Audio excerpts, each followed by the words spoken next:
Hola, soy Nurcace García y hoy les quiero venir a hablar de la figura de Jesús, porque lógicamente, como por las religiones y muchas otras cosas, se ha terminado renunciando a todo lo que nos han vendido hasta ahora históricamente y a la religión misma, aunque bueno, está en toda la cultura inmersa, incluso las personas que no han sido educadas en la religión, la cultura en la que viven está inmersa en esa religión, aunque no lo sepan, y todos estamos pillados ahí.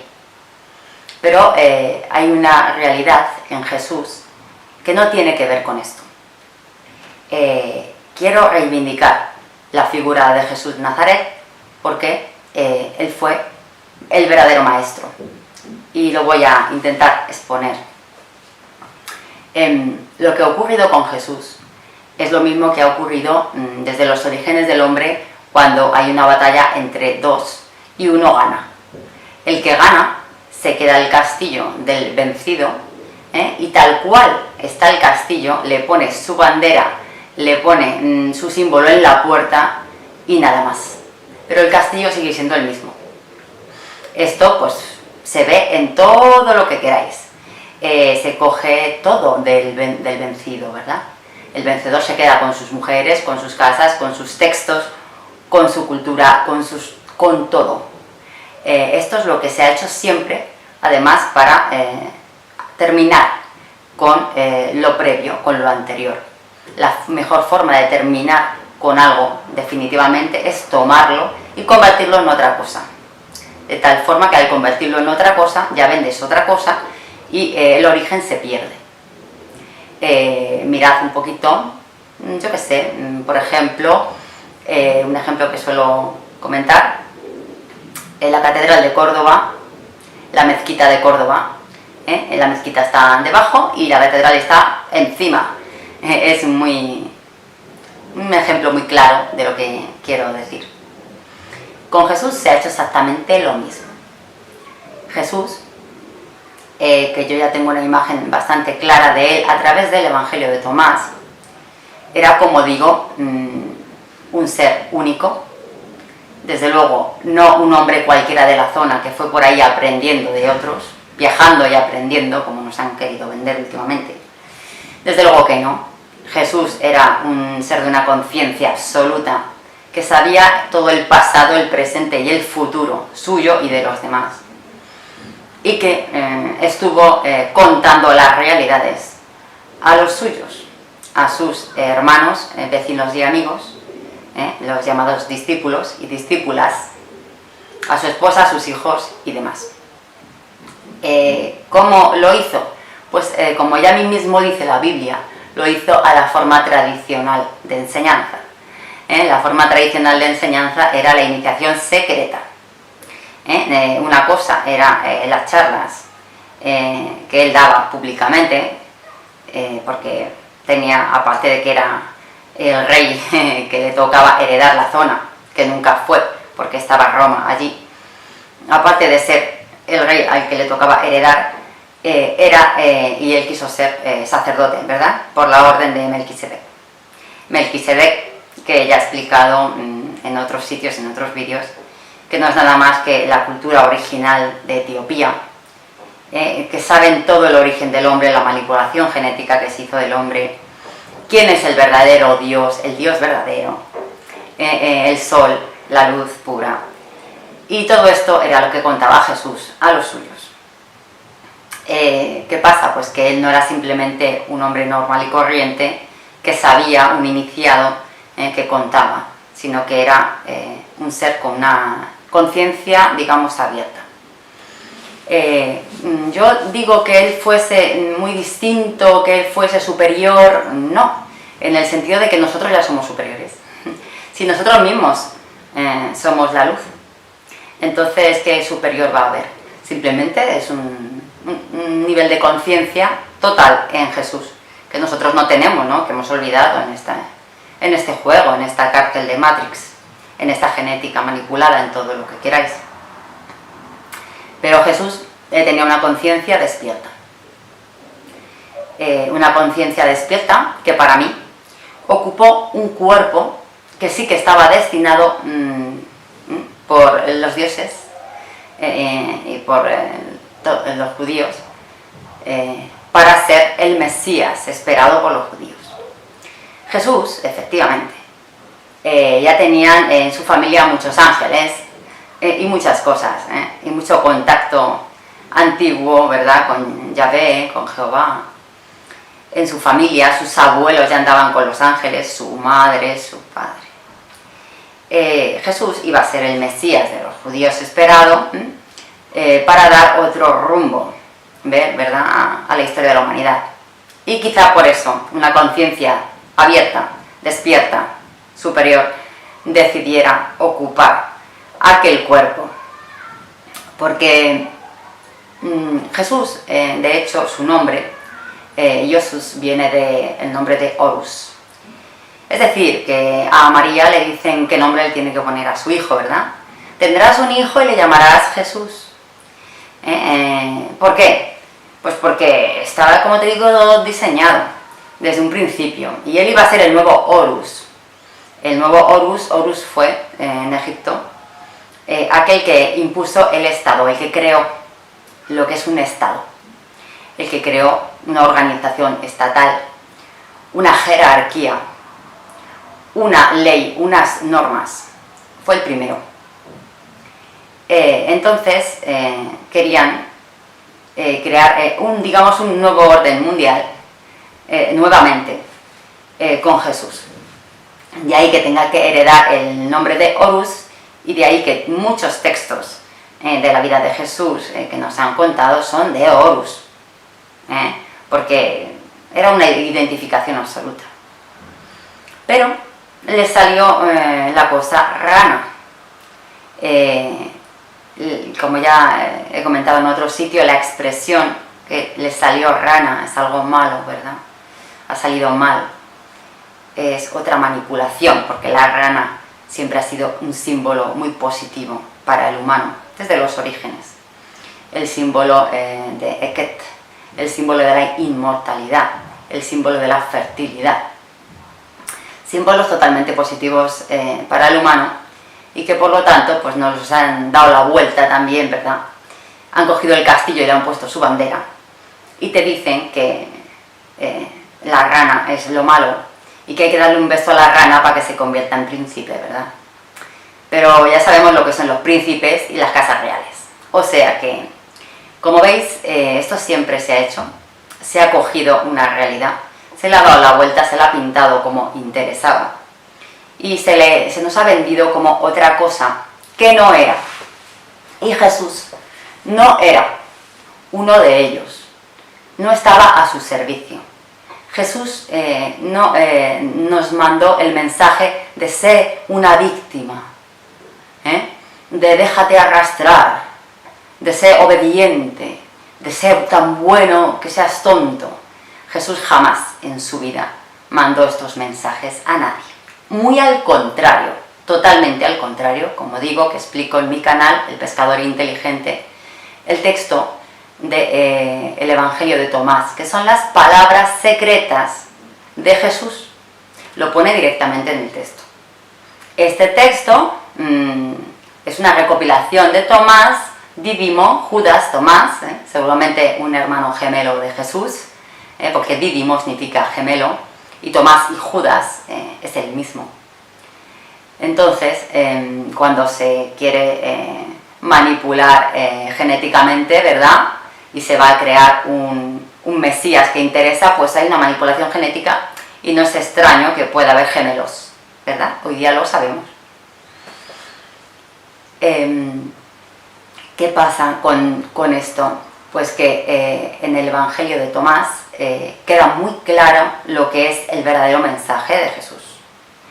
El verdadero mensaje de Jesús es que Dios está dentro de ti y fuera de ti.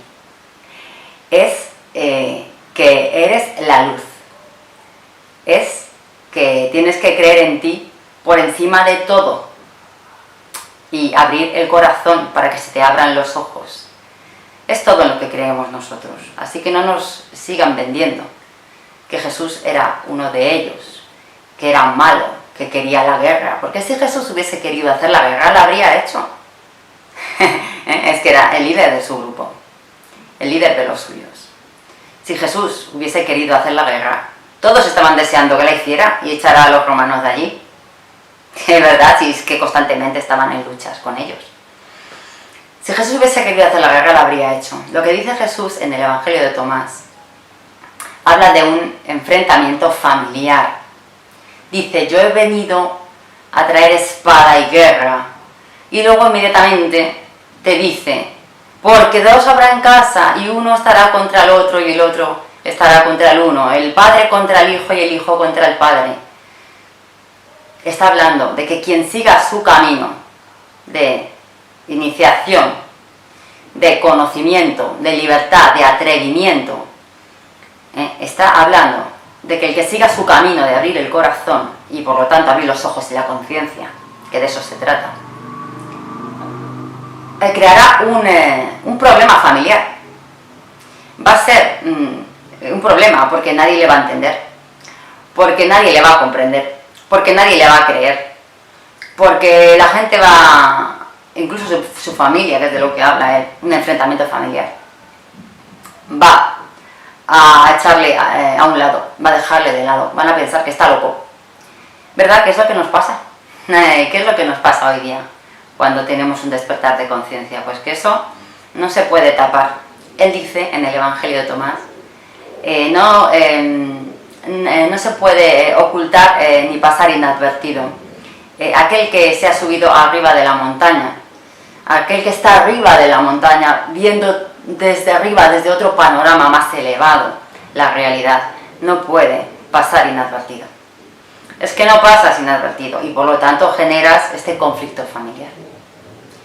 Esta es una de las cosas que quiero dejar claras sobre Jesús.